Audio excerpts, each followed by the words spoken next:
समीर छोटी छोटी पिन था, लॉलीपॉप खाता था, बड़ी चार्ज करता था। आपके फ़ोन में ये 100% डेटा एग्जॉस्टेड का मैसेज आता है।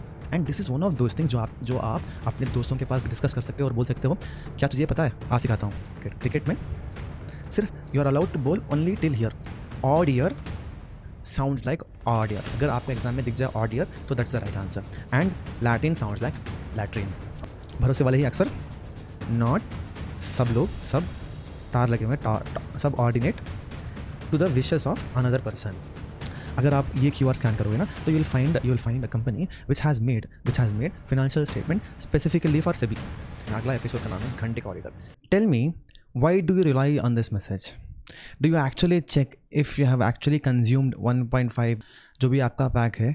आप एक्चुअली चेक करते हो कि 100% ऑफ डेली डेटा एग्जॉस्ट हो गया है, but you trust on this infrastructure which was made by Jio.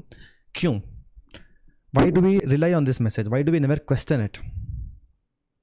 Similarly, let's say आप पेट्रोल पंप जाते हो and you ask for 100 rupees worth of petrol.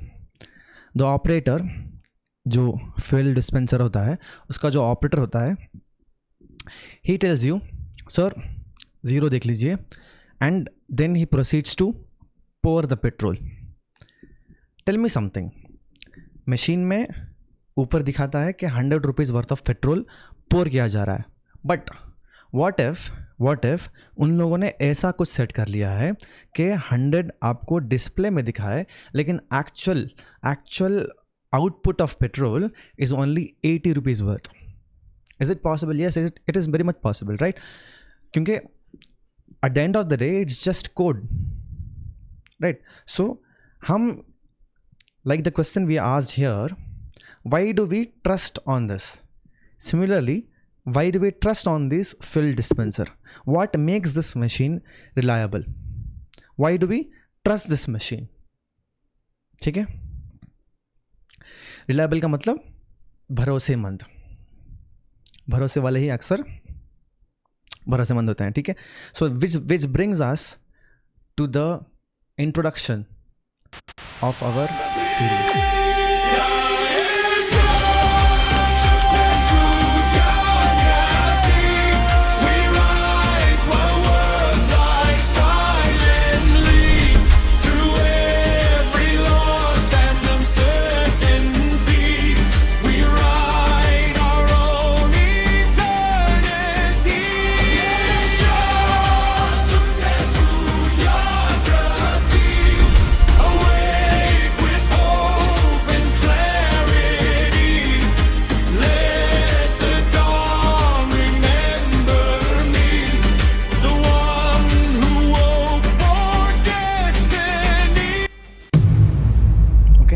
Episode 1, petrol.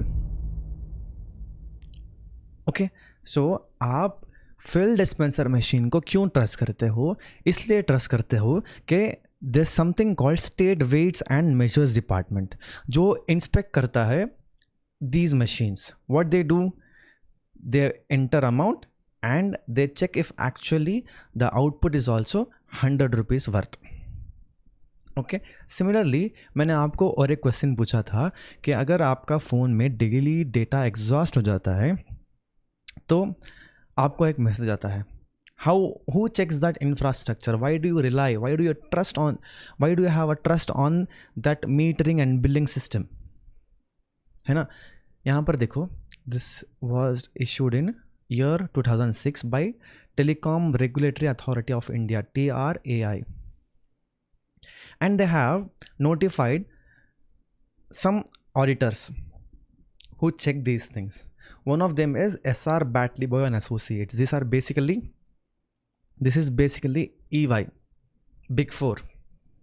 Okay, तो अभी तक मैंने जितना भी टेंशन बनाया हुआ था थोड़ा सा रिलीज़ किया है। I will build more context to this. There is more context to this. इतना कॉन्टेक्स्ट है इसके पीछे कि the chapter name should have been assurance, क्योंकि जितना भी कंटेंट हम इसमें बात करने वाले हैं इट रिवॉल्व्स अराउंड अश्योरेंस। तो I told you why do we trust? Okay, इसलिए ट्रस्ट करते हैं क्योंकि चेक करता है। ओके, नाउ अभी recently Deloitte resigned as auditor of Adani Ports and SEZ. ठीक है, is called APSEZ. Adani Deloitte resigned as APSEZ's auditor. Okay, and जब उसने ये अनाउंस किया ना कि वो Deloitte is not going to be the auditor of Adani anymore, तो immediately market reacted and 3 to 4% के बीच में मार्केट मतलब शेयर के प्राइसेस गिर गए. This happened in August 12, 2023. Okay, and दूसरे ग्रुप्स का जो भी मतलब हुआ था ना, अदानी एंटरप्राइजेस मतलब this Deloitte resigned from being an auditor of Adani Ports, but इसका इफेक्ट अदानी एंटरप्राइजेस पर भी हुआ. क्यों हुआ, क्या हुआ, हम देखते हैं. ठीक है, so basically what happened, Deloitte resigned and इसके रेजिग्नेशन की वजह से investor sold their shares. So basically auditor ने कुछ किया जिसकी वजह से investors they made some decision. तो इसका टेक अवे ये होगा, इसका मतलब ये होगा कि इन्वेस्टर रिलाई करते हैं Deloitte पर. ठीक है, यहाँ पर हमने वही बनाया था केस कि why do we rely on this, okay, why do we rely on this machine and why do we rely on Jio's infrastructure to give a meter as to how much data we have consumed. क्यों trust करते हैं. ठीक है, similarly in this case also we trust Deloitte. Investors, they trust Deloitte. Okay, so what makes people rely on them? And the answer is they provide assurance. The purpose of assurance, it enhances the degree of confidence of users. यहाँ इस case में Deloitte और अदानी के case में users कौन थे, investors थे. Okay, जब आपको ये मैसेज आता है तो आप इसमें यूजर कौन है, the one who is consuming data. Okay, in this case the petrol customer, right. So the purpose of assurance is it enhances the degree of confidence of users. Okay, ये लोग कुछ तो करते हैं, TRAI, state weights and departments and Deloitte, ये लोग कुछ तो करते हैं जिसकी वजह से people rely on them. What they do is they provide assurance. The purpose of assurance is it that enhances the degree of confidence of users. ठीक है, सो मैंने ये एस्टैब्लिश किया है अब तक कि पब्लिक ट्रस्ट करती है अश्योरेंस पे. Okay, and assurance has 5 elements. एक 3-party relationship. ठीक है, now let's break this down and prove how audit is a type of assurance. तो यहां पर देखो, responsible party is Adani. Responsible party हम डिफाइन करेंगे going forward, who it is, everything will define. Okay, as of now user कौन है, investors. ठीक है, responsible party, what is it responsible for sir, it is responsible for making financial statements. Sir, Adani ports and logistics का financial statement कौन बनाएगा, अदानी खुद बनाएगा ना, मतलब वो कंपनी खुद बनाएगा ना. It will appoint accountants and accountants will make financial statements. Yes. Okay, now responsible party is responsible for making a subject matter. ठीक है, यूजर यहाँ पर इन्वेस्टर है, responsible party is responsible for making financial statement, यहाँ पर अदानी है. ठीक है, and practitioner is the one who checks, who does the job of giving assurance. तो Deloitte को assurance किस पर देना है, Deloitte has to give assurance on its financial statement. Okay, so the first element of assurance engagement is it needs to have 3-party relationship. So यहाँ पर 3-party relationship भी है. Next, an appropriate subject matter. ठीक है, यहाँ पर subject matter क्या है, financial statement खुद. तो financial जिस पर प्रैक्टिशनर अश्योरेंस देता है उसको बोलते हैं सब्जेक्ट मैटर. यहाँ पर सब्जेक्ट मैटर क्या है, फाइनेंशियल स्टेटमेंट है. अलग अलग केस में अलग अलग सब्जेक्ट मैटर होगा. I will show it to you. Okay, now तो रिस्पॉन्सिबल पार्टी जो अदानी है, what is it responsible for, it is responsible for preparation and presentation of financial statements. Obviously ना सर, अदानी जो कि कंपनी है, it needs at the end of the year उनके members को it needs to show, sir section 96 बोलता है, section 96 of companies act tells you that you have to have annual general meeting within 6 months from the end of financial year. 6 months के अंदर from the end of financial year. So end of financial year कब होता है? 31 March 2026. ठीक है, वहाँ से लेकर 6 months के अंदर उनको AGM कराना होता है, annual general meeting. Annual general meeting में it is mandatory for a company to show financial statements. तो 6 months के अंदर उनको फिनेंशियल स्टेटमेंट्स बनाना होता है, ये रिक्वायरमेंट है. ठीक है, now so preparation and presentation of financial statement, who is responsible? Adani. मतलब जो कंपनी है उसी को बनाना होता है. वो अकाउंटेंट रखे, अकाउंटेंट हायर करे या CA को हायर करे, जो भी करे, लेकिन at the end of the day they are responsible for making financial statements. तो फिनेंशियल स्टेटमेंट्स क्या बना? द सब्जेक्ट मैटर बना. ठीक है, सूटेबल क्राइटेरिया. अभी देखो, Adani is a company, Adani is a company. So company पर शेड्यूल 3 अप्लाई होता है, कंपनी पर शेड्यूल 3 अप्लाई होता है, कंपनी पर इंड AS और AS अप्लाई होता है. ठीक है, so we have schedule 3 and then AS और इंड AS. यहाँ पर इंड AS ही अप्लाई होगा क्योंकि it's a listed entity. Okay, now in this case ये जो फिनेंशियल स्टेटमेंट बनाएंगे ना, इस पर बनाएंगे. ठीक है, ये जो स्टेटमेंट बनाएंगे इस पर बनाएंगे, इंड AS और शेड्यूल 3 पर बनाएंगे. तो सूटेबल क्राइटेरिया भी वही हुआ. So basically think of it like this. Okay, अभी ये समझो कि स्टूडेंट है ना, वो रेस्पॉन्सिबल पार्टी है. सब्जेक्ट मैटर क्या है sir? Answer sheet. Student is responsible for making answer sheet. उसको अगर आपका फ्रेंड चेक करेगा तो will your parents trust it? No, obviously they are not bound to trust it. अगर कोई एग्जामिनर चेक करे, अगर कोई एग्जामिनर चेक करे तो obviously he is independent and your parents will trust. Okay, तो student is responsible for making answer sheet. Okay, and उसको कोई इंडिपेंडेंट अगर चेक करे तो उस पर अश्योरेंस बढ़ेगा. ओके, एंड यूज़र कौन है sir? Let's say it's your 10th exam. 10th में बोर्ड्स होता है. ठीक है, तो एग्जामिनर करेक्ट करेगा और गवर्नमेंट को दे देगा. So government will use and give you a certificate. Okay, user can be government, user can be parents, user can be student itself. Mock test आप लिखते हो, हु इज़ द बेनिफिशियर, किसके लिए आप चेक करते हो? आप यूज़र खुद, आप खुद यूज़र हो उसके. ठीक है, you make decisions based on that, right. तो स्टूडेंट, एग्जामिनर, यूज़र, 3 पार्टी हो गए. सब्जेक्ट मैटर बना आंसर शीट. तो आंसर शीट चेक करने के लिए एग्जामिनर आपका आंसर की से कंपेयर करेगा. आपका answer sheet, he will compare it with answer key. If the answer sheet matches, if the answer in answer sheet matches answer key, he will reward you marks, right. तो similarly जिस question paper के लिए answer sheet लिखा गया है उसी question paper का answer key भी होगा. That answer key is your criteria. तो यहाँ पर financial statement is made on Ind AS, यहाँ पर in this case Ind AS and schedule 3. ठीक है, एंड रिलेटेड रूल्स.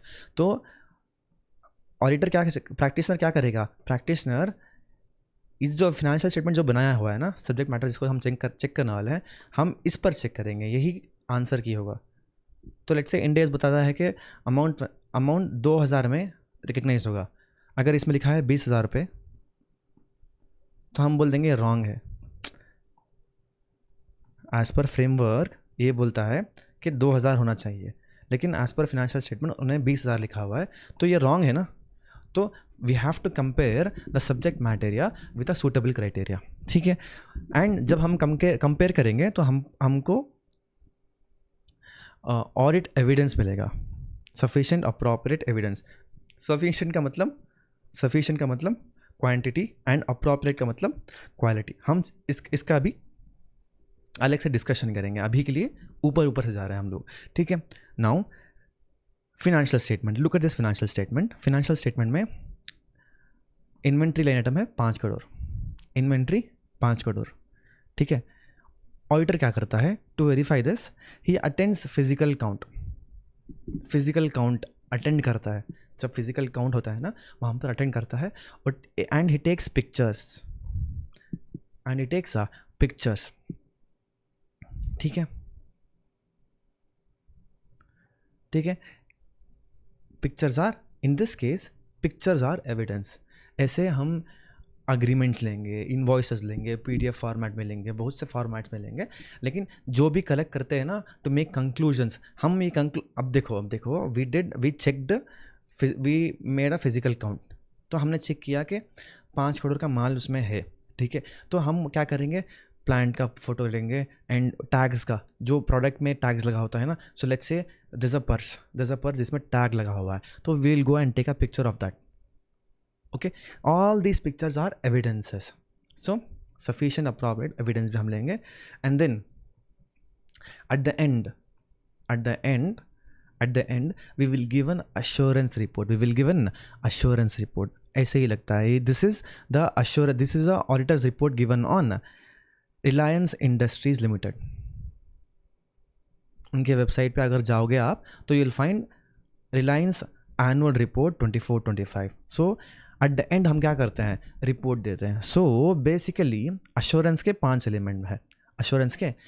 एलिमेंट है, तो हमने एक एक करके सब एलिमेंट्स को चेक किया कि ऑडिट यहाँ पर फिट होता है या नहीं, तो ऑडिट फिट होता है perfectly. Audit, so basically the takeaway is audit is a type of assurance, Gangadhari Shaktimaan है, राइट, ओके। एंड हमने और 2 भी देखे थे ना, पेट्रोल और वो रिलायंस का डेटा एग्जॉशन का message. I will prove to you how that Reliance data exhaustion message is also an assurance engagement। उसको भी चेक करते हैं कि कोई auditors, and even that is an assurance engagement, and this is one of those things जो आप अपने दोस्तों के पास डिस्कस कर सकते हो और बोल सकते हो, क्या तुझे ये पता है, आज सिखाता हूँ। This is one of those things, okay fine. So which brings us to the end of our first episode. Okay, so the name of our second episode is inspired from this Golmaal movie. You know, Sameer छोटी छोटी पिंदा था, lollipop खाता था, बड़ी शरारत करता था, that Sameer. Okay, actually this story is from Institute Material itself। अगर आप Institute Material खोलोगे तो फर्स्ट चैप्टर के नीचे you will find something like this। Okay, even in this, इसमें आपको बताता हूँ क्या डिस्कशन हो रहा है कि ये कुछ स्टॉक फॉलो करता था, एंड आउट ऑफ नोवेयर वो स्टॉक का प्राइस 22% गिर जाता है, and when he researches as to why the stock fell, he finds out that auditor ने कुछ एम्फेसिस ऑफ मैटर पैराग्राफ दिया था।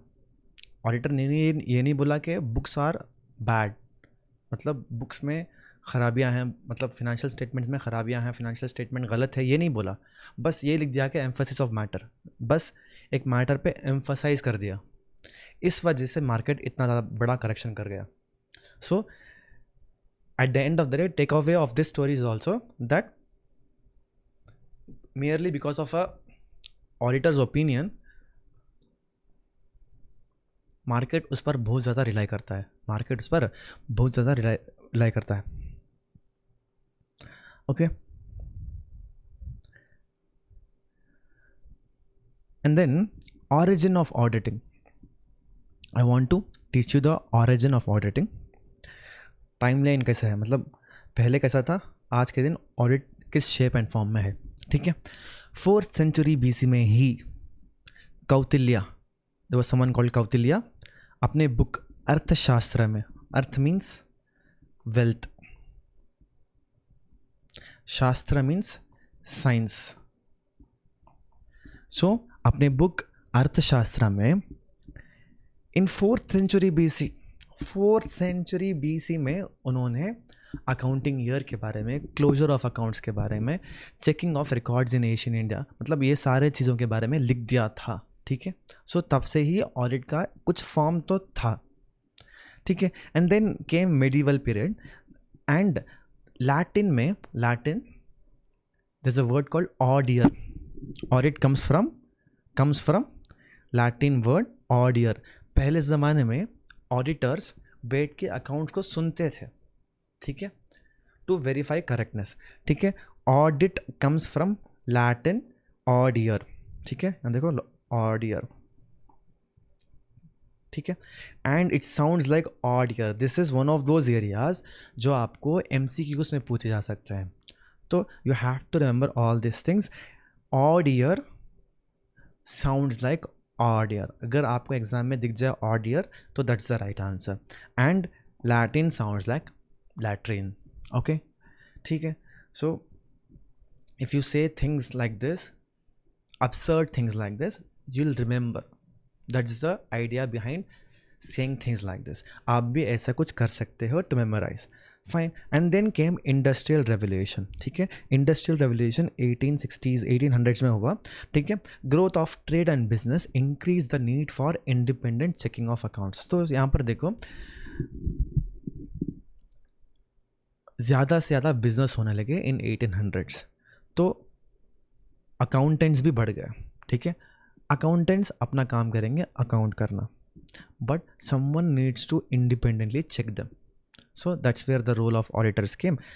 तो इंडस्ट्रियल रेवोल्यूशन में बिजनेस ज़्यादा हो गया, बिजनेस का स्केल बढ़ा, तो अकाउंटेंट्स की ज़रूरत पड़ी. अकाउंटेंट्स को कौन चेक करेगा, अकाउंटेंट्स के काम को कौन रिलायबल बनाएगा, ऑडिटर बनाएगा.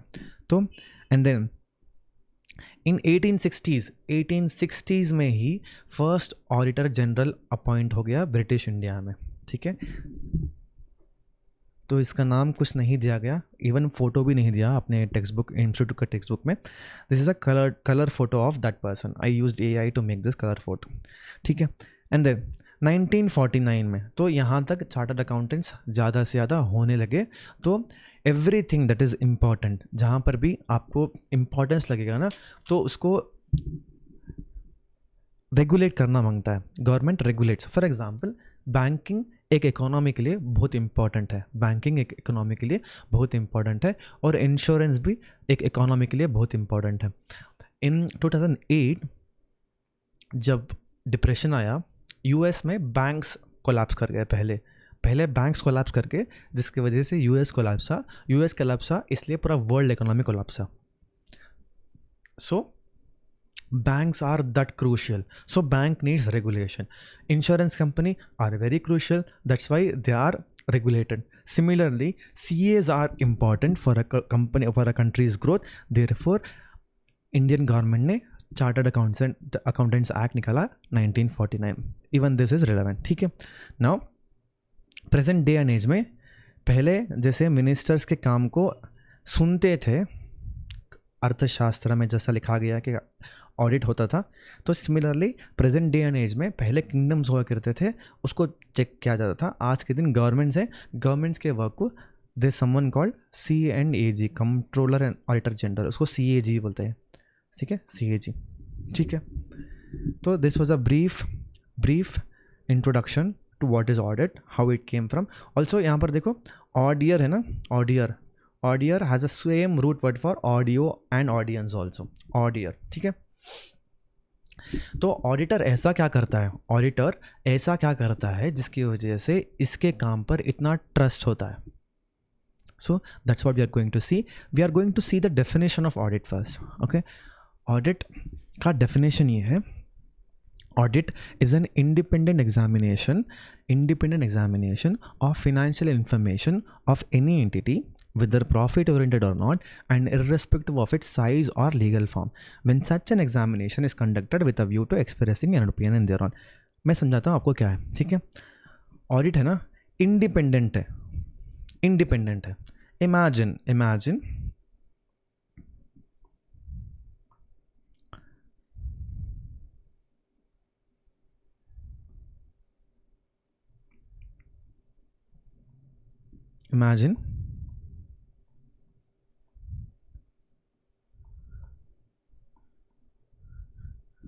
so we have a CA Ambani who checks a company Mambani, ठीक है. So do you think whatever the opinion this person will give will be proper?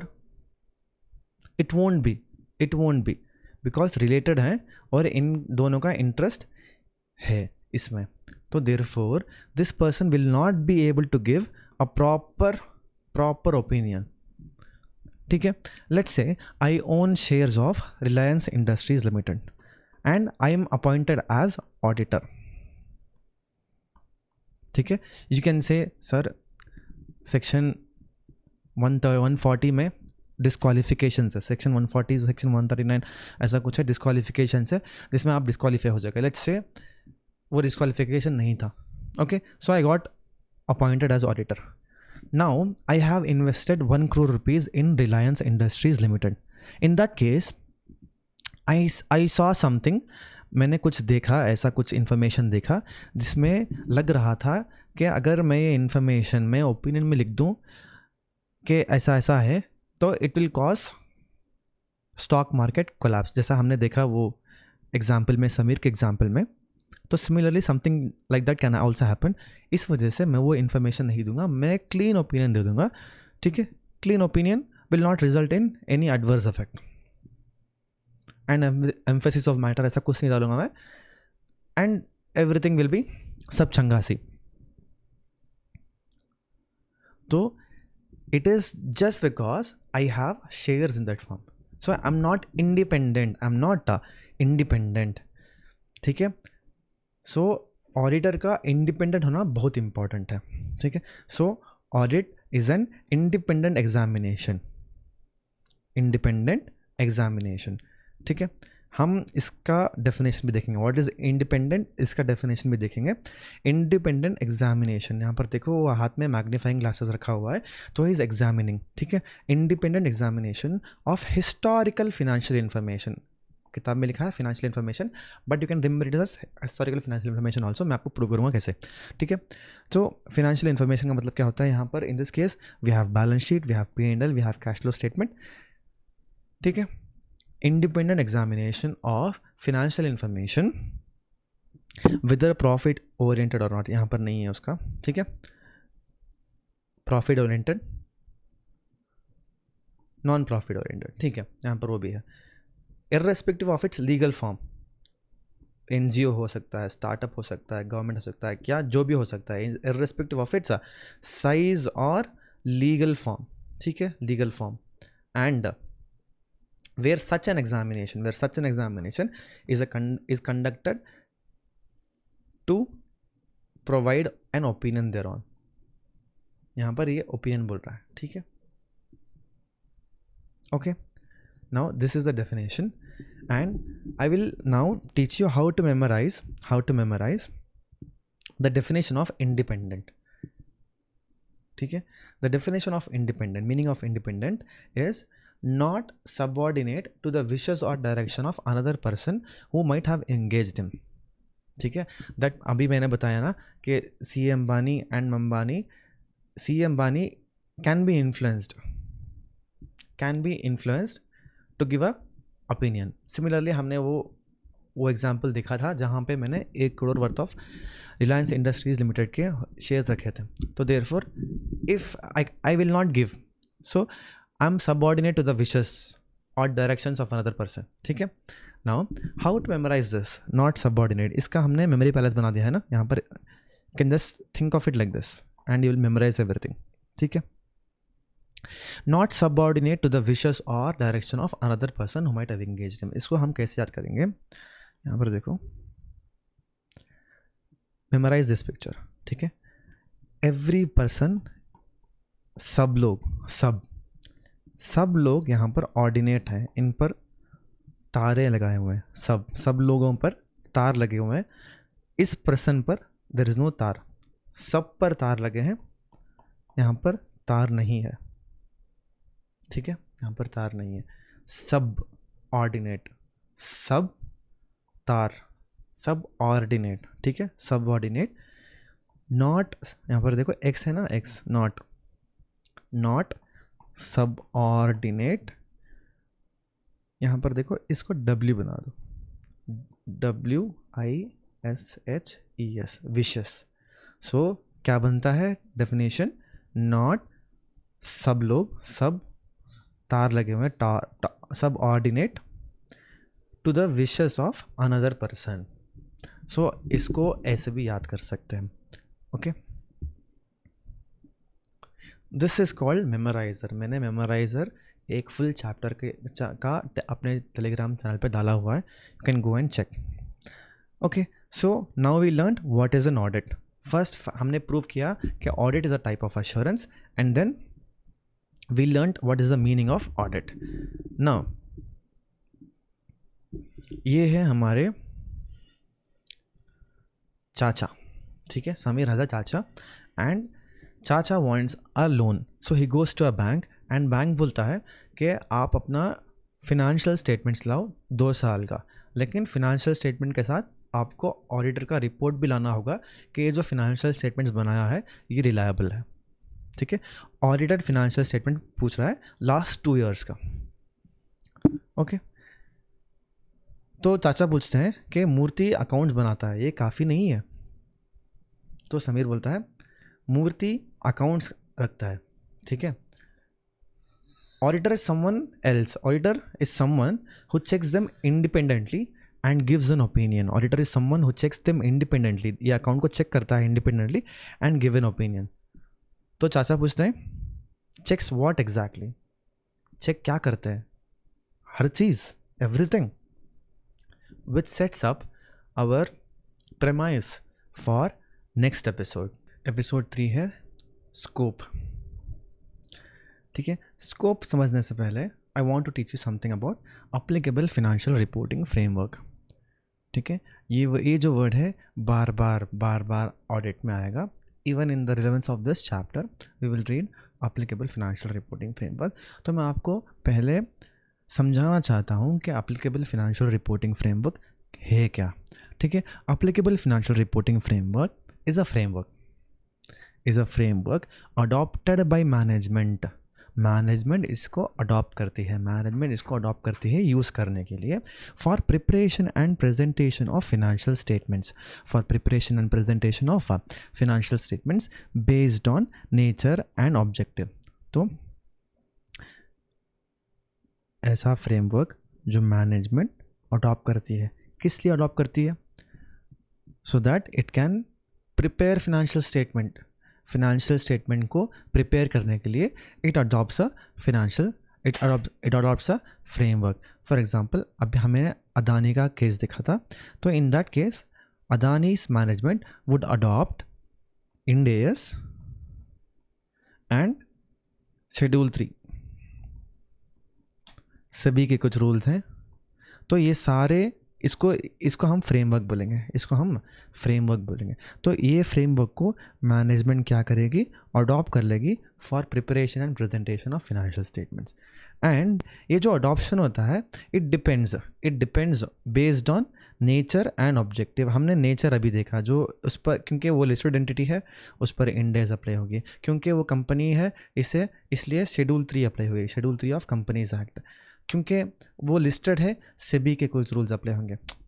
आपको समझ आ रही है ना बात? तो depending on the nature of the company, nature of the entity, some framework will apply.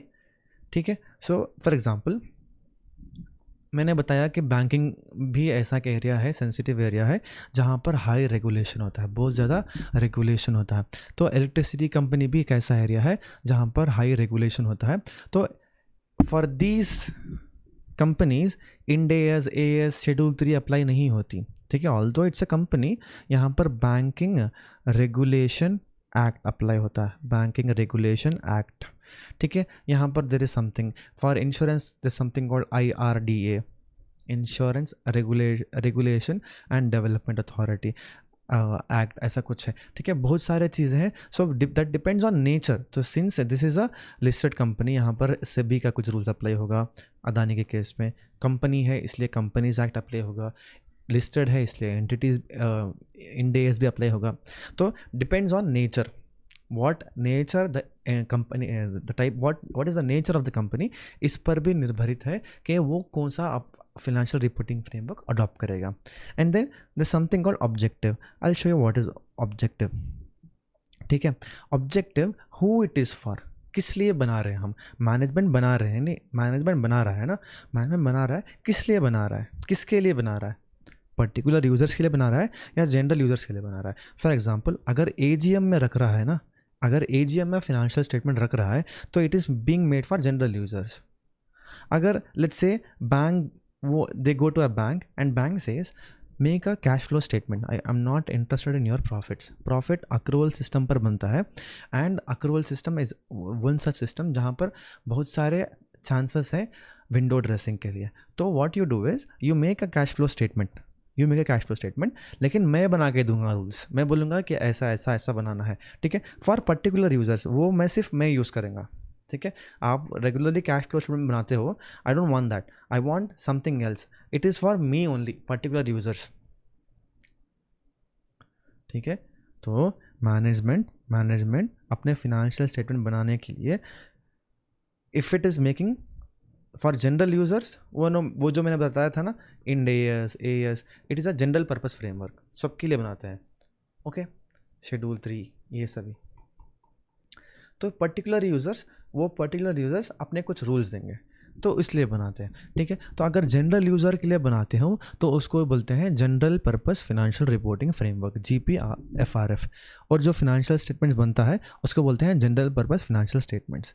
तो जनरली आप जो भी फिनेंशियल स्टेटमेंट देखते हो वो it is general purpose financial statements, but there are specifically some cases जहाँ पर we make the financial statements, the management prepares financial statements for particular users, for example अगर आप ये QR स्कैन करोगे ना तो you will find a company which has made financial statement specifically for SEBI में qualified institution placement करके एक scheme आता है, ठीक है।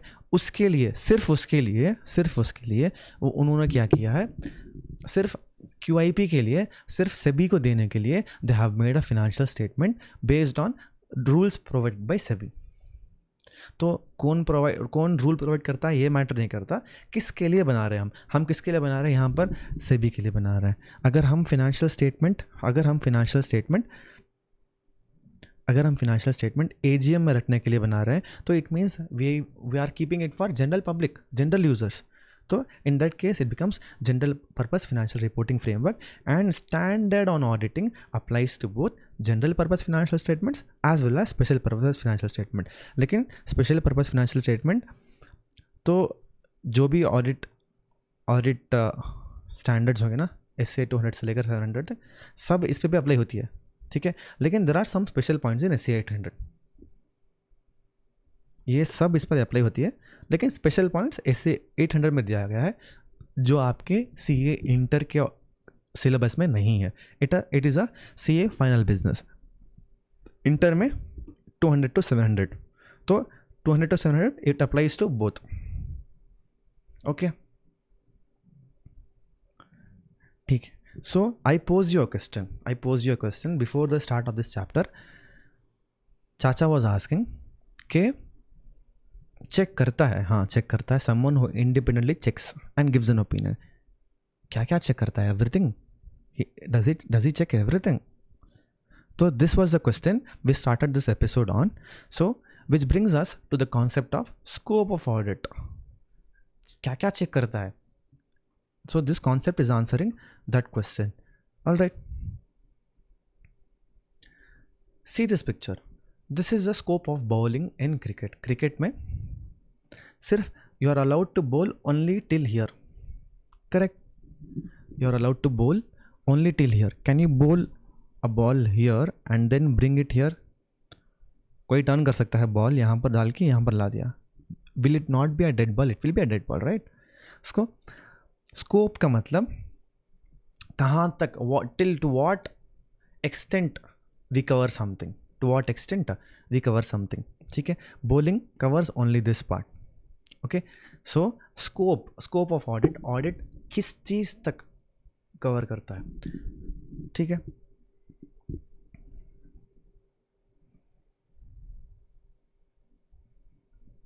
Coverage of all aspects of entity. Audit of financial statement should be organized adequately to cover all aspects of the entity relevant to the financial statements being audited. Okay, so coverage of all aspects of entity. Audit of financial statement should be organized to cover all aspects. जो भी financial statement पे affect करता हो, जो भी item, जो भी चीज़, जो भी aspect financial statement पर affect रखता हो, वो हर चीज़ हम check करेंगे. For example, जो भी सर, जो भी मतलब see, यहाँ पर देखो, this is supposed to be me. ठीक है. Now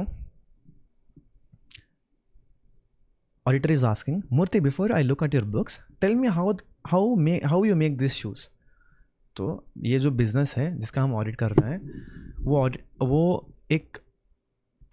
वो शू बेचता है, वो company it sells shoes. Okay, now before we start auditing we understand the business. तो हम पढ़ रहे थे scope of audit, what audit includes. ठीक है, तो audit also includes auditor asking process. ऐसा है क्या? हाँ, ऐसा है. We actually ask this. So when I used to audit, when I joined big 5, वहाँ पर first day of audit we went to the manufacturing plant and वहाँ पर जो हमारे ऑडिटर थे, they called the accountant and they were asking what is the process, how do you make. So वो बोल रहे थे कि हम सब्सिडरी हैं एक जर्मन कंपनी के, तो जर्मन कंपनी हमको गुड्स भेजता है, तो ये है, दिस इज़ द प्रोसेस, ऐसा बोलते हैं. ठीक है, so we actually understand the process as well. So scope of audit, what and all it includes, हर कोई चीज़ जो which has an effect on financial statements. तो process, how does manufacturing process has an effect on financial statement, you can think. ठीक है, तो मैंने पूछा उससे, तो उसने बताया कि रॉ लेदर है, उसको उस पर प्रोसेसिंग होती है, प्रोसेसिंग होकर वो वर्क इन प्रोग्रेस बन जाता है एंड देन पैकिंग करके उसको फिनिश गुड्स बना देते हैं. तो now I know that inventory में, तो जब भी मैं यहाँ पर आपको बैलेंस शीट दिखाऊंगा, आपको टी शेप में दिखाऊंगा क्योंकि इट्स ईजी. ठीक है, बैलेंस शीट इन्वेंट्री के अंदर सिर्फ फिनिश गुड्स नहीं होगा. Since I know the process, now I know that it will also have raw material, it will also have a work in progress. Work in progress भी होगा उसमें. Only because I was able to think like this, only because I was able to cover all aspects which affect the financial statement. मैंने process भी पूछ लिया, process में पता चला, मैन्युफैक्चरिंग प्रोसेस में पता चला कि यहाँ पर इन्वेंट्री में ये भी हो सकता है कि रॉ मटेरियल हो सकता है, तो I have to check raw material also, work in progress also, finish goods also. तो the point is we have to check every aspect which has an effect on financial statement. Every aspect में process भी आता है. What else do we have, sir? तो मैंने जाके पूछा मूर्ति से, मूर्ति बताओ, अगर आपका कोई लीगल केस है कंपनी के अगेंस्ट, तो मूर्ति बोलता है सर रहने दो ना सर, हम तो ऑडिट कर रहे हैं ना sir, what has legal cases to do with audit. तो हम लाइक टेल मी एनीवे. तो मूर्ति बताता है कि हमने किसी शू का डिज़ाइन कॉपी किया था, इसलिए हम पर कॉपीराइट का केस लग गया. ठीक है, तो ऑडिटर पूछता है कि आपने कुछ उसके, and he tells that we might lose, reasonable probability है कि हम लूज़ कर जाएंगे, तो आपको प्रोविज़न बनाना पड़ेगा ना. As per AS Ind AS आपको, when you know that we might lose, we have to make a provision and make a liability, right.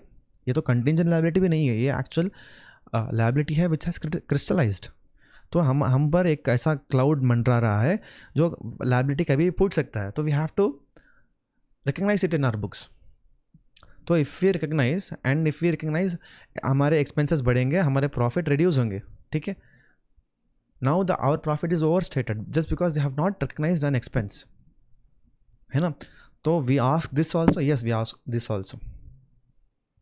We see, अगर हमने बस ऐसा फिजिकल काउंट किया तो हमने देखा कि बहुत सारे शूज़ ऑब्सोलीट हैं, धूल पड़े हुए हैं उस पर वो मकड़ी की जाली लगी हुई है.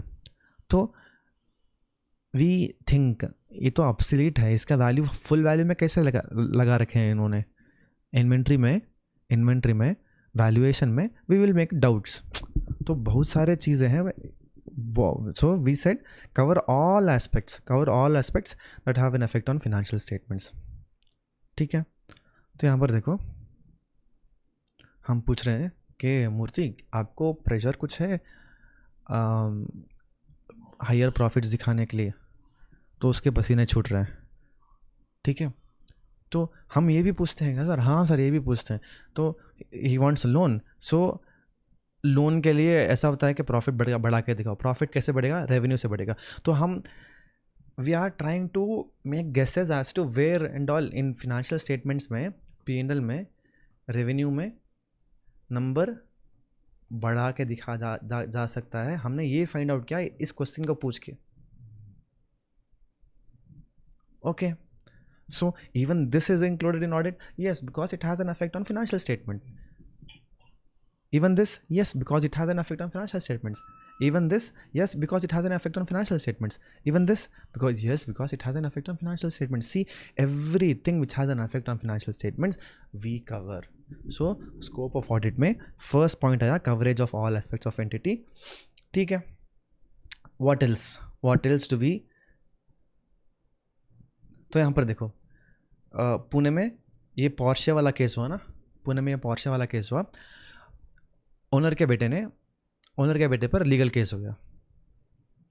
Will the auditor be concern? ठीक है. Will the auditor be concern?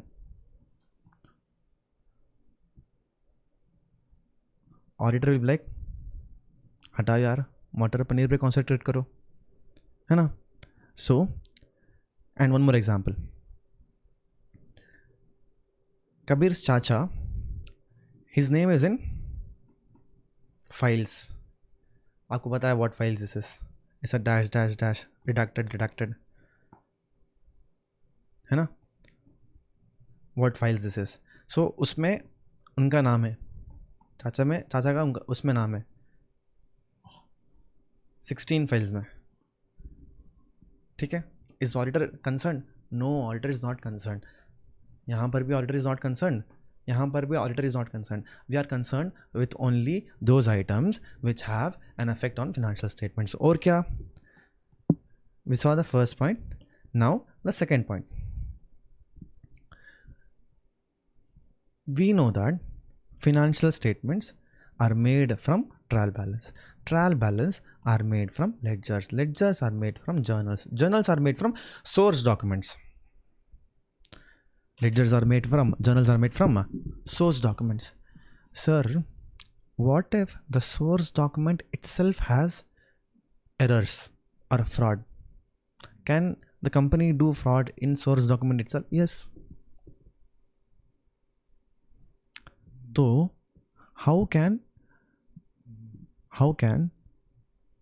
I say that the financial information that is provided to me through which I audit are reliable and sufficient? मैं कैसे बोल सकता हूँ कि reliable है and sufficient है? तो मैं पहले क्या करूँगा, मैं अकाउंटिंग सिस्टम्स को पढ़ूँगा और इंटरनल कंट्रोल्स को पढ़ूँगा. मैं इंटरनल कंट्रोल्स को समझाऊँगा properly with a beautiful example. Okay. Accounting system और इंटरनल कंट्रोल को मैं पढ़ूँगा. ठीक है. एंड उसमें से पता लगाऊंगा कि जो फिनेंशियल इन्फॉर्मेशन मुझे दिए गए हैं ना, क्या वो रिलायबल, क्या वो सफिशिएंट है. ओके. Let's see. ओके. तो हमने मूर्ति से पूछा कि आपका अकाउंटिंग सिस्टम को बताओ. तो वो बता रहे थे कि हम ऐसे गुड सेल होने पे हम सेल से एंट्री पास करते थे एंड सो. एंड मैं प्रोसेस ऐसे पूछ रहा था, तो वो मैं पीछे गुड्स जा रहा था, तो मैं पूछा क्या इसका रिकॉर्ड हो गया सेल्स. तो it's like sometimes we dispatch goods first and record sales later. ऐसा भी होता है कि हम पहले गुड्स भेज देते हैं, फिर रिकॉर्ड्स करते हैं, फिर सेल्स रिकॉर्ड करते हैं. अच्छा. तो ऑडिटर इज लाइक अच्छा ठीक है. अभी ये जो बात बोली उन्होंने, इसका एक कॉन्सिक्वेंस है. ये क्या है पता देखो. अभी देखो, ऐसा हो सकता है कि सेल हुआ 31/3/2026 को, मतलब last day of the year financial year 25-26. Company को चाहिए नेक्स्ट ईयर पे ज़्यादा रेवेन्यू. तो क्या करेंगे पता है? They dispatch the goods on this day but they are waiting till 1/4/2026. अब वेट कर लिया ना, अब they will make us invoice. They will make an invoice now. This invoice means sales will be recorded in this year, 1st April को, मतलब financial year 26-27. तो basically यहाँ पर हुआ सेल्स, यहाँ पर शिफ्ट किया जा रहा है. ऐसा करते हैं? हाँ सर करते हैं. तो इसको बोलते हैं weakness in accounting system. Accounting system अब जो उन्होंने इनवॉइस प्रिपेयर किया, that the goods was sold on 1/4/2026, ये जो इनवॉइस है क्या ये रिलायबल है? नहीं, रिलायबल नहीं है. अकाउंटिंग सिस्टम जितना तगड़ा होगा उतना रिलायबल होगा अपना source document, source data, underlying accounting record and other source data. ठीक है, तो यहाँ पर देखो इन दिस केस यहाँ पर क्या क्या डॉक्यूमेंटेशन होना चाहिए कंपनी के पास? सिर्फ इनवॉइस तो नहीं चाहिए, इनवॉइस भी होना चाहिए, अकाउंटिंग एंट्री भी होना चाहिए, एंड डिस्पैच रिकॉर्ड, मतलब यहाँ से निकल गया लॉरी का बिल भी चाहिए ना, डिस्पैच रिकॉर्ड भी चाहिए. इसको हम बोलते हैं सफिशिएंट डॉक्यूमेंटेशन. रिलायबल तो हमने देख लिया, सफिशिएंसी का हम बात कर रहे हैं. रिलायबल इज दिस, ये जो इनवॉइस बनाया on this date, is it reliable? It's not reliable. And क्या क्या डॉक्यूमेंटेशन चाहिए हमको? ये 3 चाहिए. अगर मूर्ति बस इनवॉइस और अकाउंटिंग एंट्री लिखता है तो इट्स नॉट सफिशिएंट, हमको सफिशिएंसी भी चाहिए. तो बेसिकली हम क्या करते हैं? हम बस फिनेंशियल स्टेटमेंट को नहीं पढ़ते एंड फिनेंशियल स्टेटमेंट के रिलेटेड आइटम्स को नहीं पढ़ते. हम accounting system itself, we study the accounting system itself and internal control itself by carrying out appropriate test, inquiries and procedure हम करते हैं. तो ये भी स्कोप, ये भी ऑडिट के अंदर इंक्लूडेड है. That's the point. Even this is included in audit.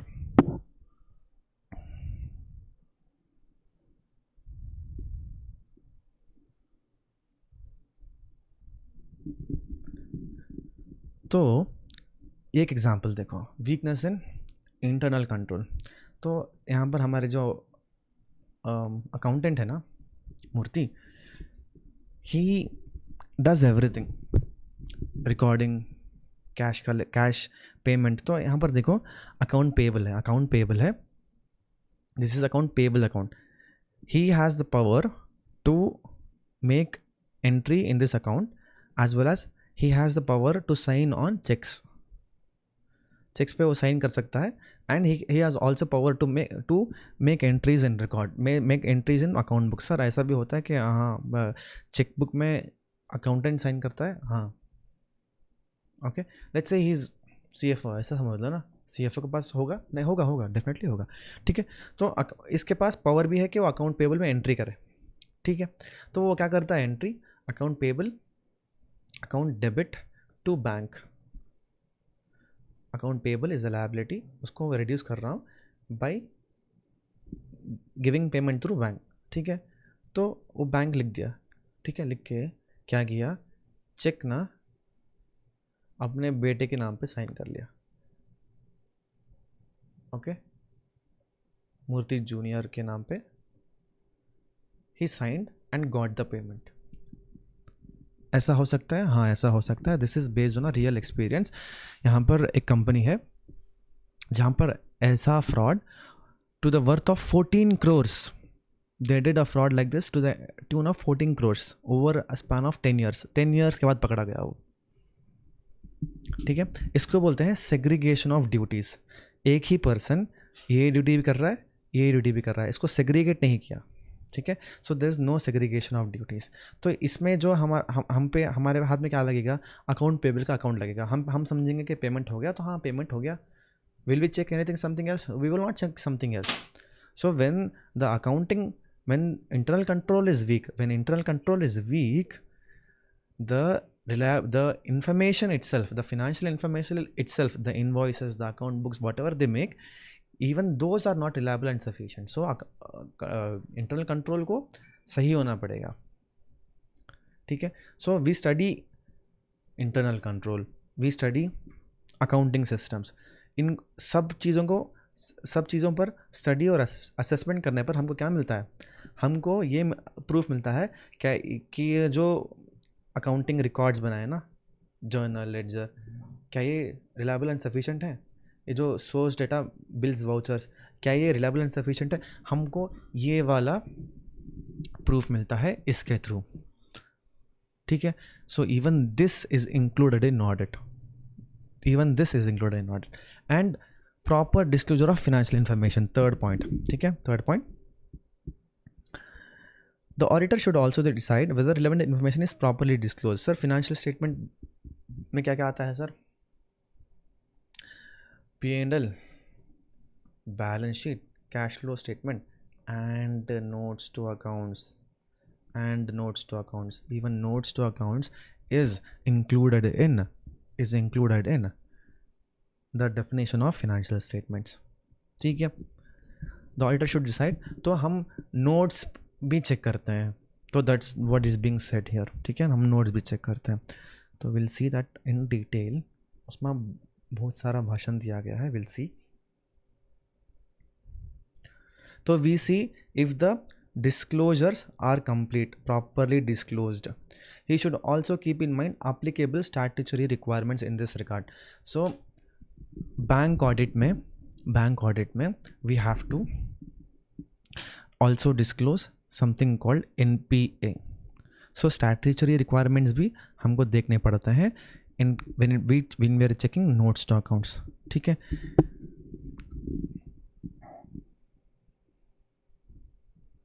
तो हम कैसे चेक करते हैं? It is done by ensuring that financial statements properly summarize transaction and events recorded therein and by considering the judgments made by management in preparation of financial statements.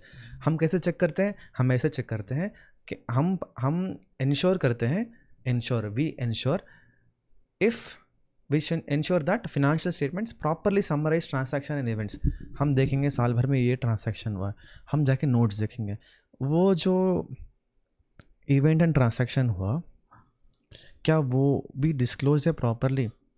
For example, we know that the company has 10 lakhs working capital loan. ठीक है. हमने contract मंगवाया, हमने client से contract मंगवाया और हम देख रहे हैं कि लोन में एक ऐसा टर्म है. ठीक है. लोन में एक ऐसा टर्म है जिसमें लिखा है कि बैंक एनी टाइम पैसे वापस मांग सकती है. ठीक है. हमने वो पढ़ा टर्म्स पे. फिर और एक लाइन आइटम पढ़ा कि बैंक का इन्वेंट्री और अकाउंटिंग रिसीवेबल्स पे कोलैटरल है. ठीक है. जनरली तो होता है 11% इंटरेस्ट है. हाँ, जनरली तो होता है.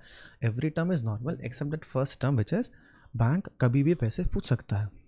ठीक है. हमने वो कॉन्ट्रैक्ट, जब हमने बैंक लोन का जो अकाउंटिंग हम चेक कर रहे थे तब हमने देखा क्या वहाँ बैंक में कॉन्ट्रैक्ट है. तो it is one of those things जो यूज़र के डिसीजन पर इफेक्ट कर सकता है ना. तो it needs to be disclose properly. तो ऑडिटर क्या करेगा? इंश्योर करेगा financial statement properly summarize transaction and events recorded therein and by considering judgments made by management in preparation of financial statement. तो ऑडिटर क्या करेगा पता है? ऑडिटर मैनेजमेंट को बोलेगा ये वाला डिस्क्लोजर भी लगाओ, वरना हम क्या कर देंगे? हम क्वालिफाइड ओपिनियन दे देंगे. क्योंकि this is one of those disclosures अगर ये देख के डिसीजंस बदला सकता है एक इन्वेस्टर, है ना. ठीक है. तो हम ये चेक करते हैं कि डिस्क्लोजर कंप्लीट है या नहीं.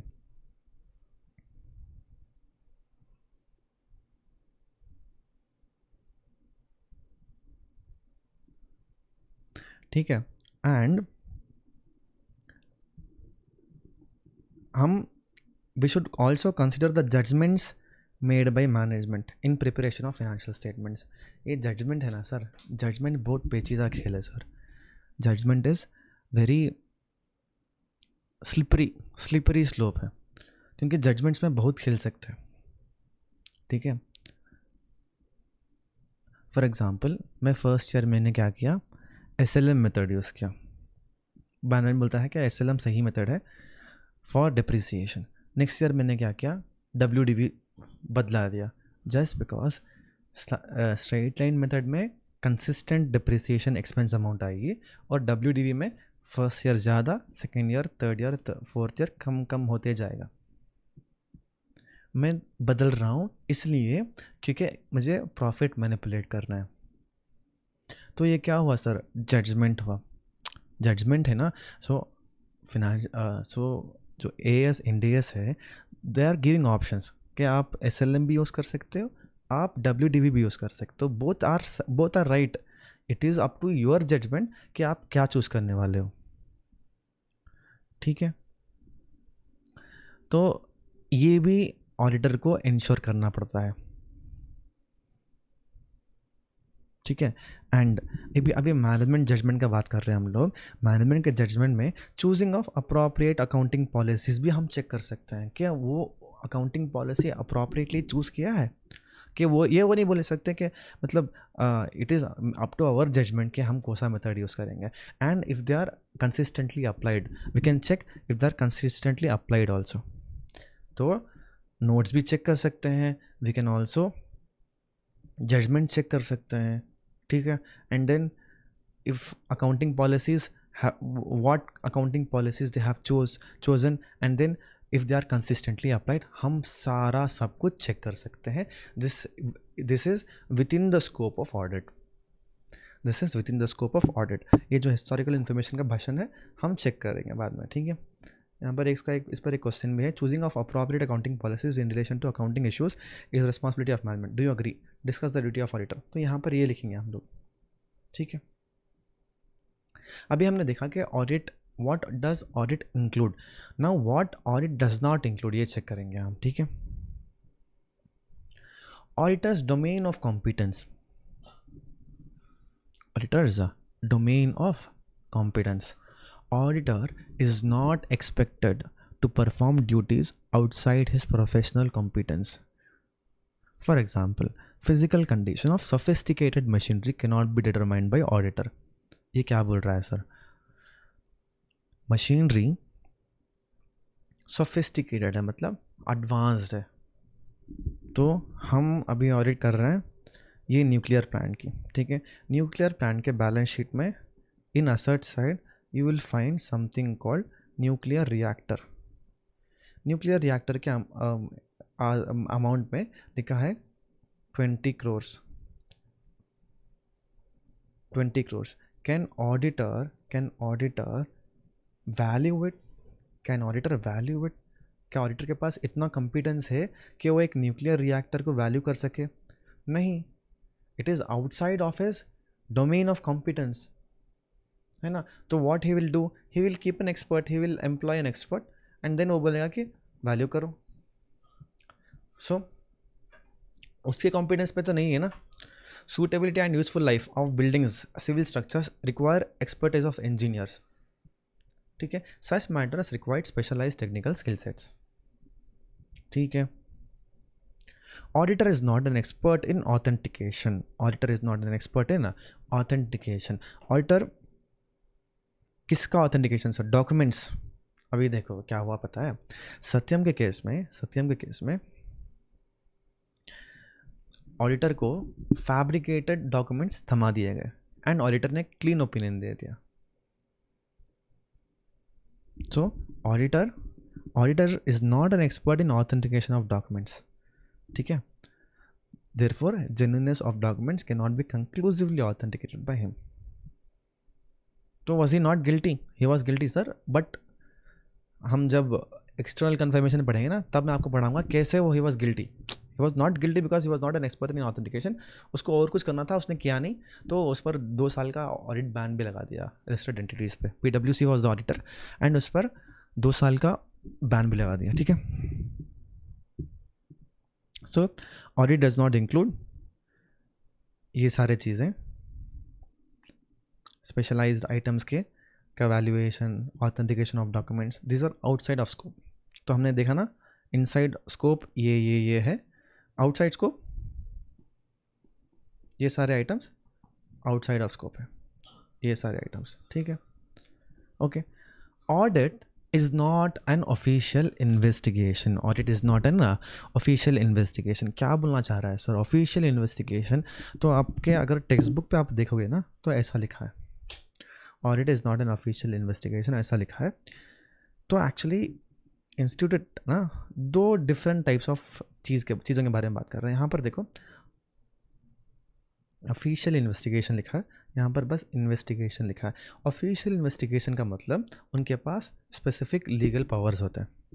For example income tax department, क्या वो कभी भी घुस के search and seizure, interrogations, recording statements on oath कर सकते हैं? हाँ बिल्कुल कर सकते हैं। क्या आरओसी के पास वो पावर है? हाँ बिल्कुल है। क्या ईडी के पास वो पावर है? हाँ बिल्कुल है, राइट। तो ऑफिशियल इन्वेस्टिगेशन में वो सारा पावर होता है, ठीक है। क्या ऑडिट ऑफिशियल इन्वेस्टिगेशन है? नहीं, it is outside the scope, नहीं है, ऐसा केस नहीं है कि ऑडिट ऑफिशियल इन्वेस्टिगेशन है। हाँ, and in fact audit is not even investigation. मैंने बताया कि ये अलग है, ये अलग है ना। ऑफिशियल इन्वेस्टिगेशन का मतलब जहाँ पर लीगल पावर्स होते हैं, ठीक है। All these entities have legal powers, so this is official investigation. ये जो इन्वेस्टिगेशन यहाँ पर बात किया जा रहा है, this is the subject matter of chapter 17 of CA final. यहाँ पर देखो ये जो इन्वेस्टिगेशन है ना, this is the same investigation यहाँ। सो इसका डेफिनेशन आपको याद करना पड़ेगा। Investigation is a critical examination of the accounts with a special purpose. Special purpose मैंने बताया ना आपको कि सेग्रीगेशन ऑफ ड्यूटीज़ नहीं था, तो अकाउंट्स पेबल वाला अकाउंटेंट अपने ही नाम चेक लिख रहा था। I told you we went to check that, it is called as investigation. यहाँ पर है sir no segregation of duties. मैंने बताया ना कि एक ही पर्सन के पास दो ड्यूटीज़ थे, no there was no segregation of duties. तो इनिशियली हमको मैनेजमेंट ने बताया कि 9 करोड़ वर्थ ऑफ फ्रॉड है, 9 crore, but then we found out that it was not 9 crore, it was 14 crore.